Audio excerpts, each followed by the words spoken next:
शुरू करें? हाँ भाभी। सबको नारायण नारायण, जय राम जी की। तो कल हमने सूत्र 3 तक पढ़ा था। तो अष्टावक्र जी ने वैराग्य के बारे में हमको बताया था, काफी सारा विवेचना की थी उन्होंने। आज मैं एक कहानी से शुरू करती हूँ। एक बार क्या हुआ कि एक मछुआरा जो है वो नदी के किनारे जाल फेंककर मछली पकड़ रहा था।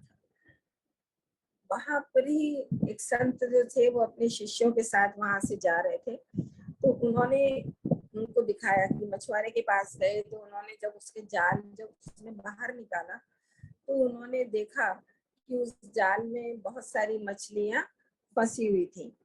तब उन्होंने देखा कि आप ध्यान से देखें तो कुछ मछलियां जो हैं वो तो ऐसे ही बस निष्क्रिय पड़ी हुई हैं, जैसे मर गई हैं।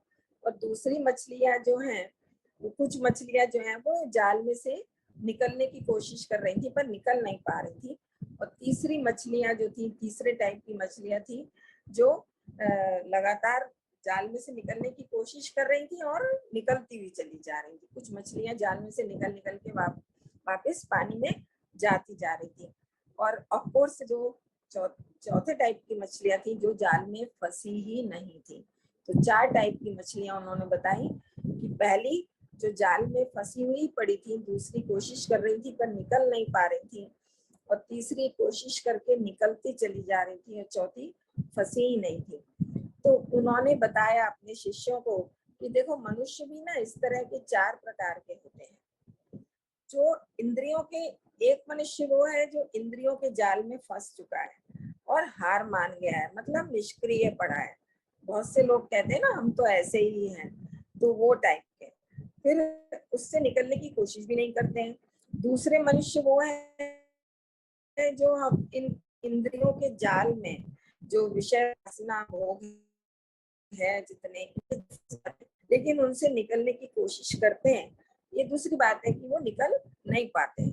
तीसरे लोग होते हैं जो इंद्रियों के जाल में फंसते भी हैं और निकल भी जाते हैं, और फिर वो उस आनंद की अनुभूति करते हैं।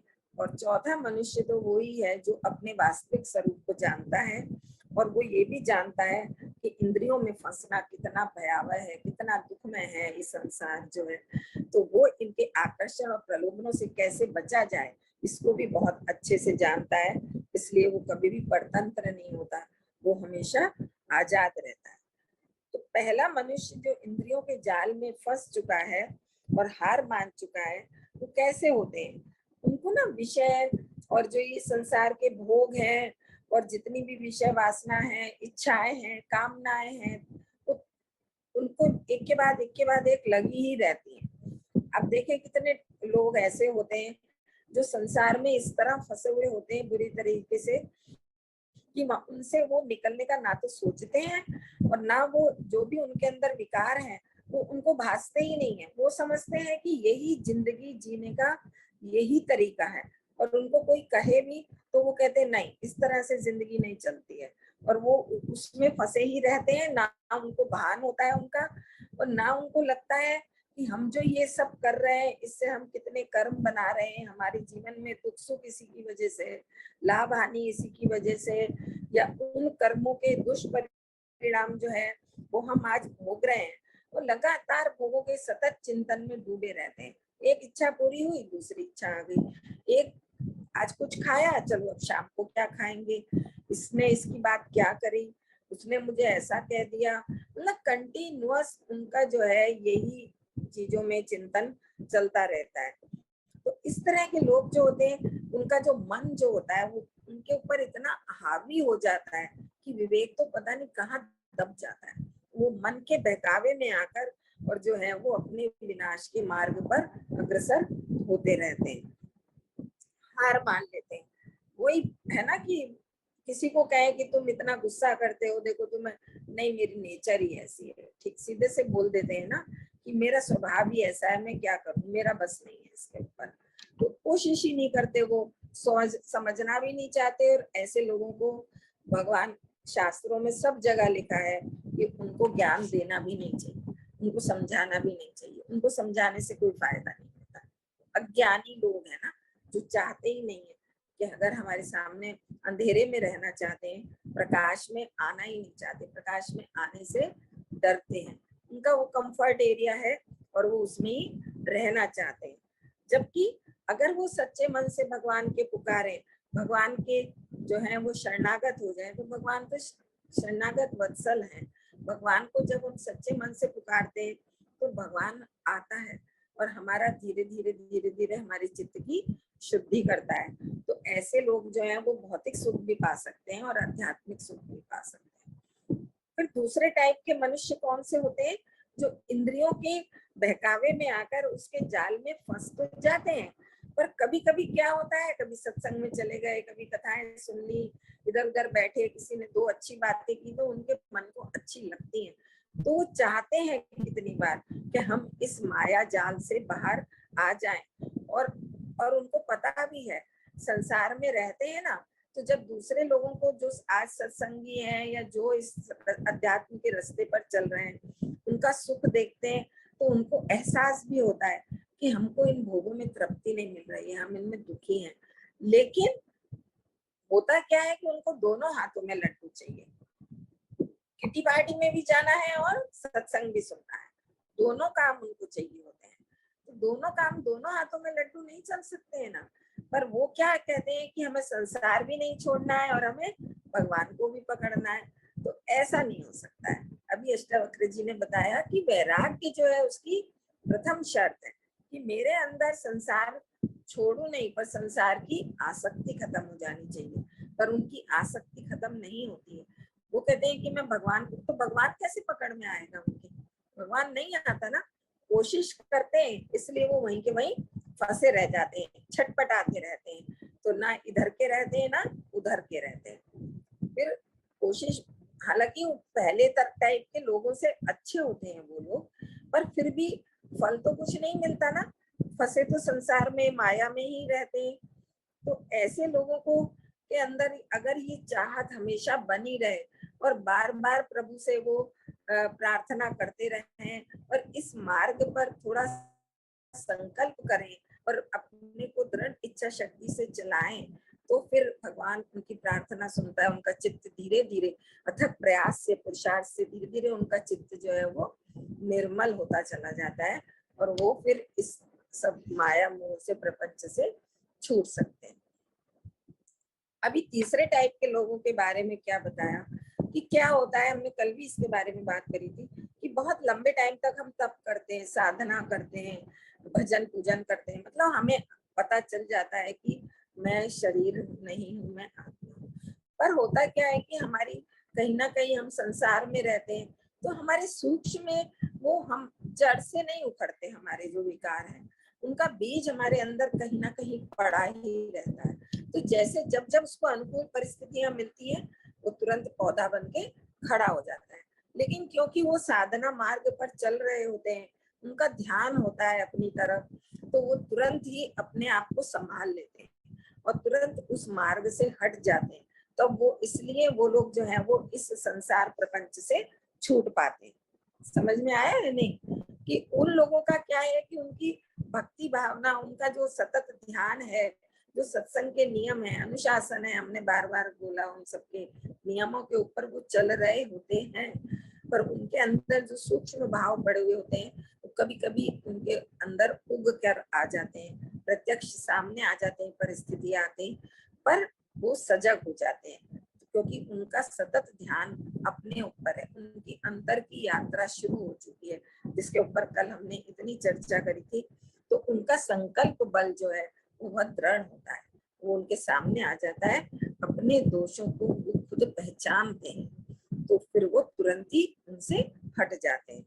तो फिर इस तरह उनको फिर क्या होता है कि वो इंद्रियों से परे हो जाते हैं और इंद्रियातीत आनंद जो होता है उसकी अनुभूति उनको होती है, और वो विषयों के जो प्रलोभन है, आकर्षण है, या इंद्रियों का जो आकर्षण है, इंद्रियों के जो भोग है उसमें बंधते नहीं है और तुरंत ही छूट जाते हैं। तीसरे टाइप की मछली वो है जो जाल से छूट जाती है। फिर चौथे प्रकार का मनुष्य तो सबसे उत्तम श्रेणी का है, जो कभी भी इंद्रियों के जाल में और आकर्षण में फंसा ही नहीं है। हमने कल भी बात करी थी कि हमारी ये एक आत्मा की यात्रा है। हम एक दिन में मोक्ष की हम मोक्ष प्राप्त नहीं कर सकते।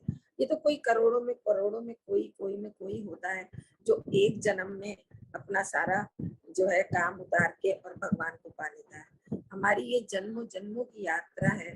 कभी हमने पिछले जन्म में ये सत्संग किया होगा जो बीच में छूट गया, कहते हैं ना इंटरवल आ जाता है और इंटरवल के बाद फिर पिक्चर शुरू होती है।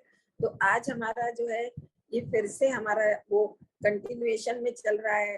कितने टाइम तक चलेगा, कितना चलेगा, ये हमारे ऊपर है कि जब तक हमारी सांसें हैं तब तक चलेगा और उतने दिन तक हम कितना पुरुषार्थ कर पाते हैं, ये हमारे ऊपर है।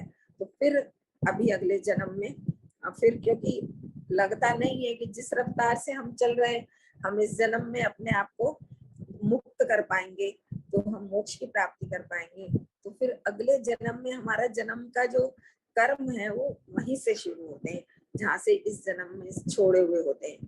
तो जो चौथे प्रकार के मनुष्य हैं उन्होंने बहुत दीर्घकालीन भक्ति करी हुई होती है, आध्यात्मिक साधनाएं करी हुई होती है ना, तो उनका चित्त जो है वो संस्कार शून्य हो जाता है, निर्मल हो जाता है, निर्दोष हो जाता है, निष्काम हो जाता है, निर्विकार हो जाता है। उनके चित्त में कोई विकार नहीं होता है, निस्वार्थ भाव होता है। उनको नित्य और अनित्य का, शाश्वत और नाशवान का ज्ञान हो जाता है।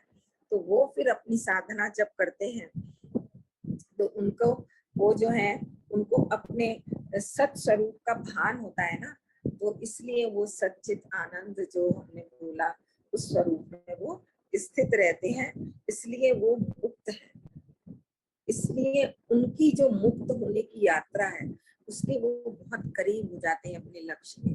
तो हमें चौथे प्रकार के मनुष्य के में पहुंचना है, उसके लिए अब आपकी समझ में आया होगा कि आप कौन से टाइप में खड़े हैं और आपका जो यात्रा है आपको कहाँ तक पूरी करनी है और उसके लिए फिर आपको कितनी मेहनत करनी है वो आपके ऊपर है। तो वो जो चौथे तरह का मनुष्य है वो, उसको कोई विषय आकर्षित नहीं करते, उसको कोई भोग वासना इच्छा संसार के प्रपंच कुछ भी आकर्षित नहीं करते। वो तो निर्विकार, निर्द्वंद, निर्दोष है ना, उस टाइप का आदमी होता है और जो अपनी आत्मा में स्थित रहता है। तो वो देह, बुद्धि और इंद्रियों इन सब से परे होता है। ठीक है, तो आज चौथे सूत्र में भी कुछ इसके बारे में चर्चा है, इसलिए मैंने आज ये बात करी। तो अब हम चौथे सूत्र को पढ़ते हैं। यदि देह पृथक कृत्य चित्ती विश्राम में तिष्ठसी अधुनैव सुखी शांता बंध मुक्तो भविष्यसि। इसका अनुवाद है, यदि तू देह को अपने से अलग कर और चैतन्य में विश्राम कर स्थित है तो अभी ही सुखी, शांत और बंध मुक्त हो जाएगा। वो बार बार कह रहे हैं कि अगर तू आत्मा अपने चैतन्य स्वरूप में स्थित हो जाएगा तो आज अभी इसी क्षण तू सुखी हो जाएगा, तू शांत हो जाएगा और तेरे सब बंधन कट जाएंगे। ऐसी घोषणा है ये कि हमें जितने भी हम शास्त्र पढ़ते हैं और जितने भी हम पंथों में जाते हैं और जितने आज पतंजलि हैं कि कोई भी अष्टांग योग वगैरह हैं, लोग कितनी हमसे तपस्या कराते हैं, कितनी मेहनत कराते हैं, तब कहीं जाके साधना में पहुंचाते हैं। और आज अष्टावक्र जी तो इसी क्षण इसी पल हमको उस साधना की स्थिति में, उस ध्यान की स्थिति में पहुंचा रहे हैं। इसकी व्याख्या पढ़ते हैं।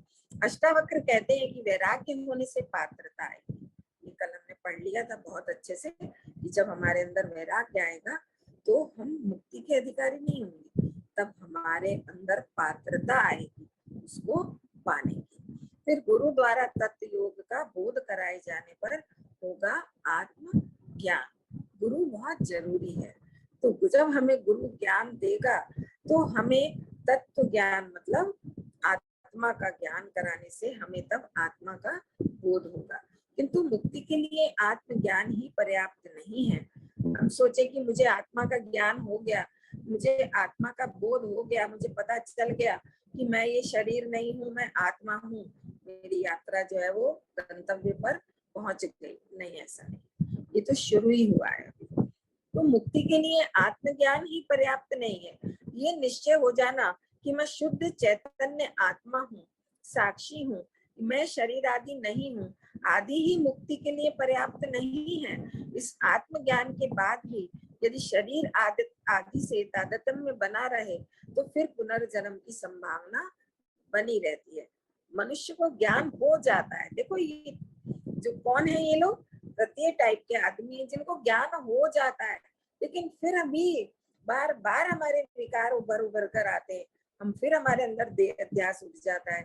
तो फिर क्या होता है कि वो जो है उनकी पुनर्जन्म की संभावना जो है वो बनी ही रहती है, वो मुक्त नहीं हो पाते हैं। अतः उसे भी मुक्ति नहीं कहा जा सकता।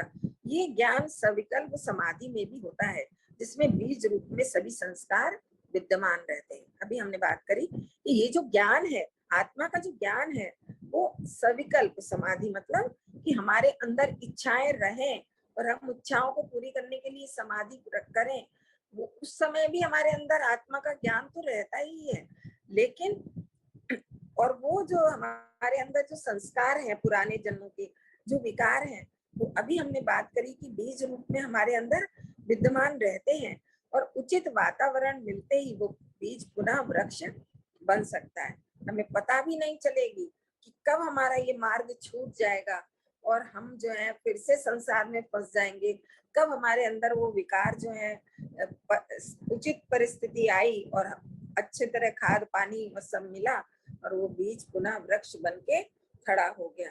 हमने प्रैक्टिकल बात बता रही हूँ, देखा है 30-35 साल लोग सत्संग में गए हैं, ना तो चेंज आया, चेंज नहीं आया, सत्संग भी छूट गया। तो अंत तक, मृत्यु तक, हर पल हर घड़ी अपने ऊपर ध्यान देना है। मत समझना कि आज मुझे ज्ञान हो गया है और बस मैंने ज्ञान मार्ग प्राप्त कर लिया, अब मेरी मुक्ति निश्चित है ना। कब ये पैर फिसल जाए, फिसलने में तो 1 मिनट ही लगता है ना, और नीचे गिरता ही चला जाता है आदमी, पता भी नहीं लगता है। ऊपर चढ़ने में मेहनत होती है। अब पानी भी चढ़ाना हो ना तो कितने हॉर्स पावर की मोटर लगानी पड़ती है, और नीचे पानी गिराना हो तो कुछ करना पड़ता है, बस छोड़ देना पड़ता है और पानी गिर जाता है। तो ऐसे ही मनुष्य है, कब मन हमारा बेईमान हो जाएगा हमको पता नहीं चलता है। इसलिए मन जो है, मन के ऊपर कभी विश्वास मत करना, मन कब धोखा दे देगा हमको मालूम नहीं। इसलिए कहा है कि हर पल हर घड़ी हमें अपने ऊपर ध्यान रखना है। उस बीज को भी नष्ट कर देना निर्विकल्प समाधि है। हमारे अंदर से वो बीज ही खत्म हो जाए, जो कभी भी फिर हमारे अंदर वो परिस्थितियां कुछ भी आए और हमारे सामने वो पेड़ ना बने, वो पौधा ना बने कि आज मैंने क्रोध का बीज जो है समूल नष्ट कर दिया।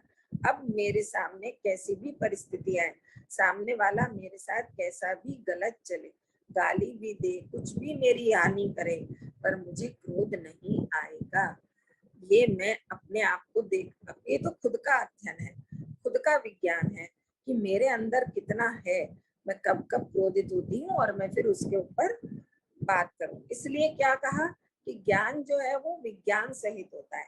ये विज्ञान मतलब है, ज्ञान मतलब हम जो है थ्योरी पढ़ रहे हैं और विज्ञान मतलब उसका प्रैक्टिकल।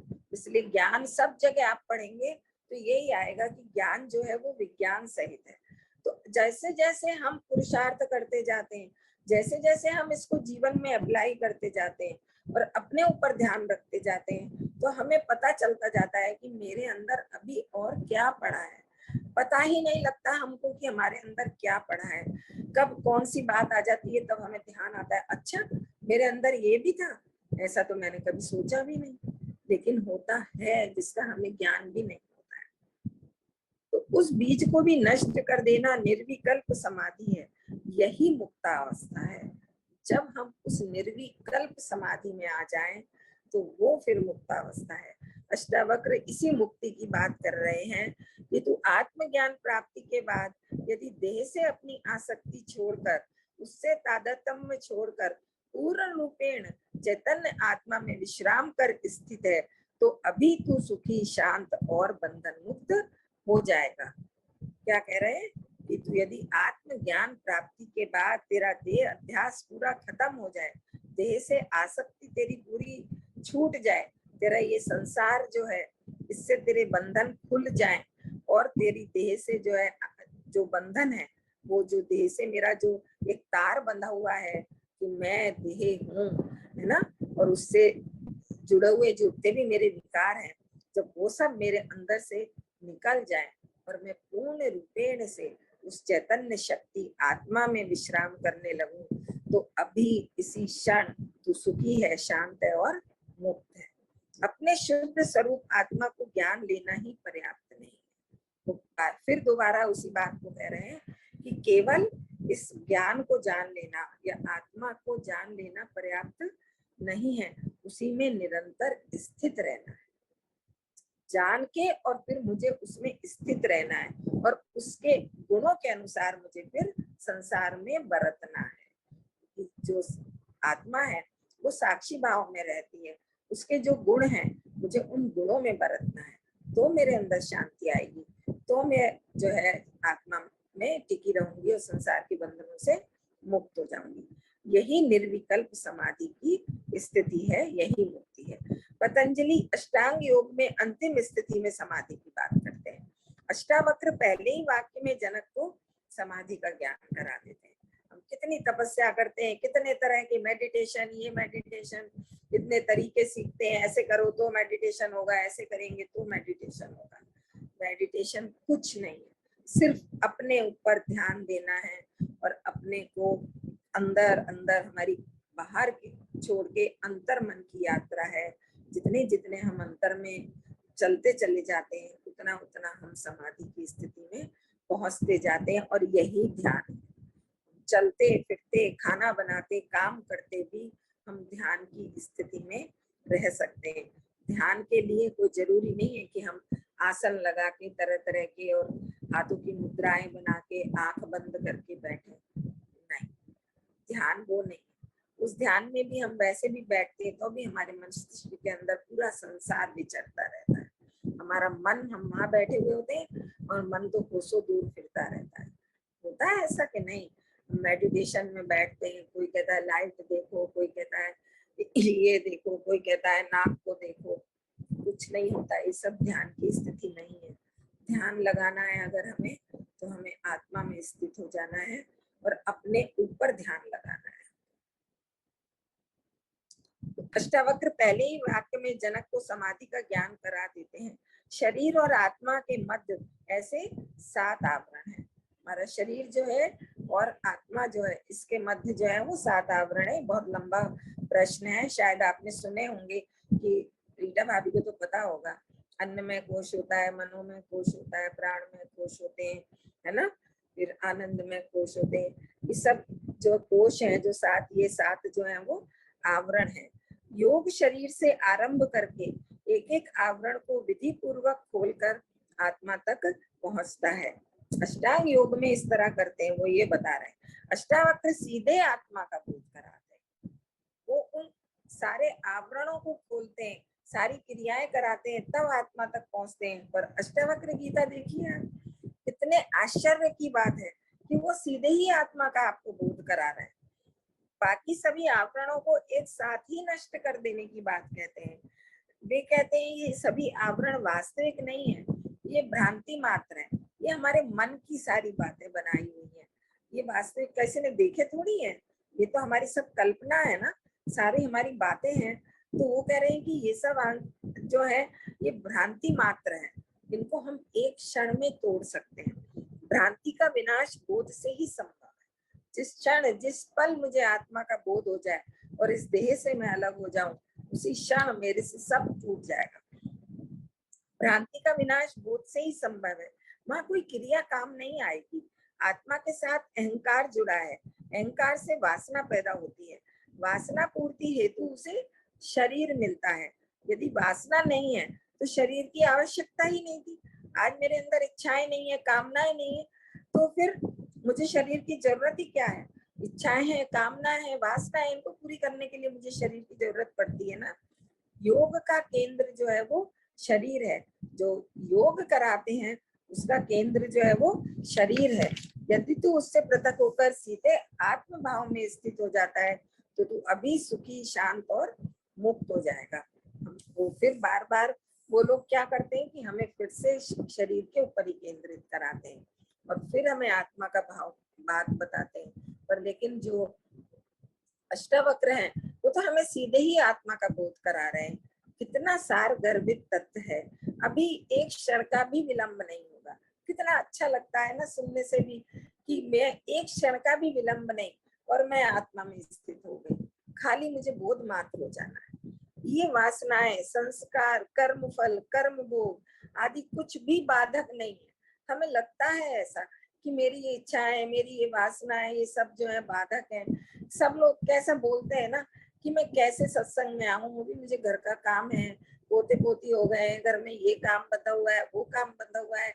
क्या उन्होंने हमको बांध रखा है? नहीं, ये सब हमारे मन की वो कल्पनाएं हैं और हमारे मन के बहाने हैं। हम चाहते ही नहीं है। अगर हम चाहें, जिस क्षण हम चाहें उसी क्षण हम संसार से मुड़ सकते हैं। तो ये वासनाएं, संस्कार, कर्म फल, कर्म भोग कुछ भी बाधक नहीं है। केवल ऐसी स्थिति में स्थिर हो जाना ही पर्याप्त है। जैसे रस्सी में सांप की भ्रांति हो जाने पर उसे प्रत्यक्ष देखने से ही वो भ्रांति मिटती है। अभी अंधेरे में हम रस्सी देखें तो हमें कई बार लगता है ना कि सांप लटका हुआ है, लेकिन आज रोशनी जलाते हैं तो हमें पता चल जाता है ना कि वो सांप नहीं है, वो रस्सी है। तो ऐसे ही कुछ कर्म कांड, जब तक मंत्र साधना, हठ योग की क्रियाएं आदि हमें नहीं करनी पड़ती, उसी प्रकार अष्टावक्र आत्मबोध ही पर्याप्त मानते हैं। वो केवल हमें आत्मा का बोध के ऊपर ही बार बार जोर दे रहे हैं कि आत्मा का बोध होते ही फिर हमें कोई भी क्रिया नहीं करनी पड़ेगी कि हमें कौन सा हठ योग करना पड़े, कि हमें कोई कर्म कांड करना पड़े, कि मुझे मालाएं करनी पड़े, कि शास्त्र पढ़ने पड़े। किसी चीज की जरूरत नहीं है। केवल आत्मा का बोध हो जाना चाहिए कि मैं ये शरीर नहीं हूँ, मैं आत्मा हूँ। जिस पल हम ये मान लेते हैं, समझ जाते हैं और आत्मा में टिक जाते हैं, हमारे शरीर की सब क्रियाएं खत्म हो जाती हैं, सारी भ्रांतियां मिट जाती हैं और मनुष्य मुक्ति को प्राप्त हो जाता है। ये मुक्ति कोई स्थान विशेष नहीं है, ना इसको प्राप्त करने के लिए कोई वैतरणी ही पार करनी पड़ती है, बल्कि अपनी वास्तविक स्थिति को जान लेना जो प्रत्यक्ष दर्शन से ही संभव है। इसी से समस्त ग्रंथियां खुल जाती हैं। ये सभी ग्रंथियां अज्ञान की हैं। हमें जब तक अज्ञान है, अज्ञान क्या है हमारा, कि हमारा ये शरीर, मैं ये शरीर हूँ, सबसे बड़ा ज्ञान तो हमारा यही है। और तब फिर हम बॉडी कॉन्शियसनेस में आ जाते हैं, देह अध्यास में आ जाते हैं और फिर वो हमारा पूरा वर्तुल, वो सर्किल शुरू हो जाता है। अहंकार में आ जाते हैं, मोह में आ जाते हैं, लोभ में आ जाते हैं। तो जब हमारी ये ग्रंथियां खुल जाती हैं अज्ञान की और हमारा प्रकाश आ जाता है, हम प्रकाश हुआ, हमने देख लिया कि ये सांप नहीं है, ये रस्सी ही है, मैं शरीर नहीं हूँ, मैं आत्मा ही हूँ। तो उसी समय फिर हमें आत्मा का बोध हो जाता है और हमारी मुक्ति उसी क्षण, उसी पल हो जाती है। शिव गीता में भी कहा गया है, मोक्षस्य न ही वासी अस्ति न ग्राम्यांतरेव मेव वा अज्ञान हृदय ग्रंथि नाशो मोक्ष इति स्मृता। मोक्ष का किसी लोकांतर में, ग्रह या ग्राम में निवास नहीं है, किंतु अज्ञान रूपी हृदय ग्रंथि का नाश ही मोक्ष कहा गया है। मेरे हृदय में जो ये अज्ञान है, इसका जब नाश हो जाता है वही मोक्ष है। जो चैतन्य आत्मा में विश्राम कर ठहर गया वही मुक्त है। सभी कर्म शरीर व मन के हैं।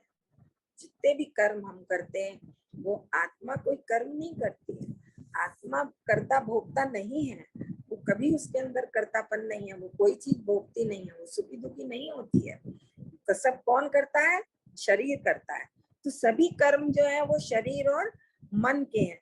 जो शरीर और मन के प्रति आसक्ति रखता है उसी के कर्म जो है वो बंधन का कारण बनते हैं। मैं करती हूँ, मैं ना करती तो ये नहीं होता। कर्ता भाव कितना लगा रहता है हमारे अंदर, हर पल हर घड़ी, सुबह से अभी ये करूं, अभी ये करूं, अभी ये करूं, अभी ये करूं।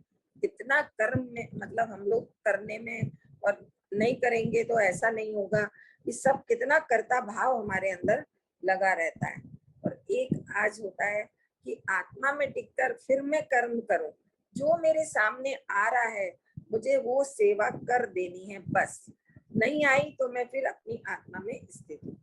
इसके लिए फिर हम बार कछुए का उदाहरण देंगे कि जैसे ही कोई परिस्थिति आती है वो अपने हाथ पैर अपने शैल से बाहर निकालता है, और जैसे ही वो परिस्थिति चली जाती है तुरंत उनको सिकोड़ के अंदर कर लेता है।